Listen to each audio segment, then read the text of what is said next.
You're watching the Retro Lube channel.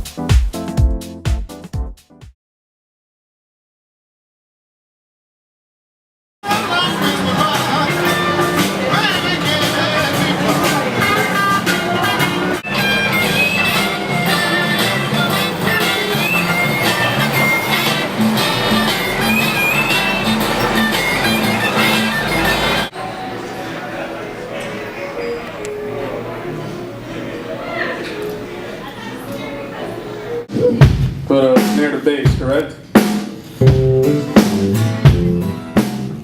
And what's like the differences between touring now and back in the 70s and 80s when Ambrosia was on In the road? 70s, we were on tour about 6 months at a time, opening for different headliners, because we were, just breaking our act. We would be opening for a different headliner in an arena every night, like from Heart to Doobie Brothers to the Beach Boys to Rush, Rod Stewart. We were the consummate opening act to sing like that era.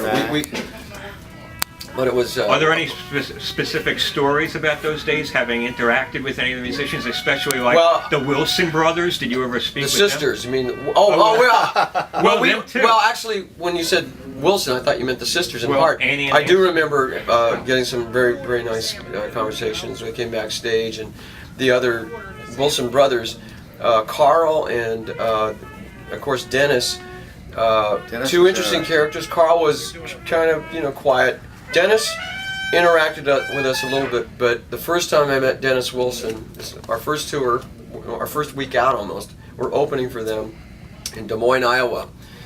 Gerald Ford was president, I think. He's going to be giving a speech. There's incredible security backstage, and afterwards we're back at the hotel anyway, and we're asleep. Dave and I are rooming at that point together. All of a sudden I hear this bang at the door about 2 o'clock in the morning, 2:30 in the morning, and bam, bam, bam, bam, bam, bam, bam, bam, bam, open up your door, you turkeys! And all of a sudden, we're about ready to get out of bed. All of a sudden, bam! And our door is kicked open, and in walks in Dennis Wilson and goes, "Hey man, let's party!" And he looks at us and goes, "Oh, wrong room."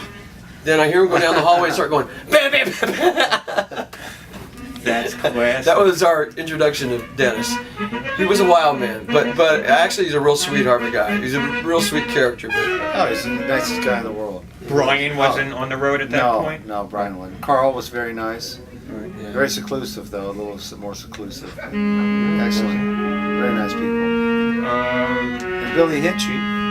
Yeah, actually. I went through high school with Billy Hinchy, from Dino, Desi, and Billy. Wow. And he and I have been together for years playing in different things, but he played with the Beach Boys at that time, so it was kind of cool. Now, are there any uncensored experiences you could share with us about any of the shows you've done back in the 70s and 80s when you were single, eligible men? You want to hear about the sexual antics of Ambrosia? Hey, this is Radio Free. You have to wait for the book. Only if we want to destroy what relationships we have now. But I can recall, I'm not going to mention names or whatever, but I can recall some after-show excitement in Westbury, Long Island. Oh yeah, we had a lot of.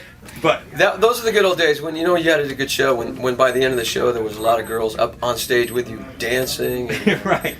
And hopefully after the show they were dancing with you as well. Yes, and I want to thank Ambrosia because one of those dancers I ended up having some Ken the Pen activity with. That's the main important thing about this music. That's the good thing that we can. Can't count on the money, but hopefully you'll great connection with people. And we were glad to do you a service. So I want to thank you, and I will pay you back in kind soon. Now, what shows do you recall Ambrosia doing back in the 70s and 80s here in New York City that you kind of remember?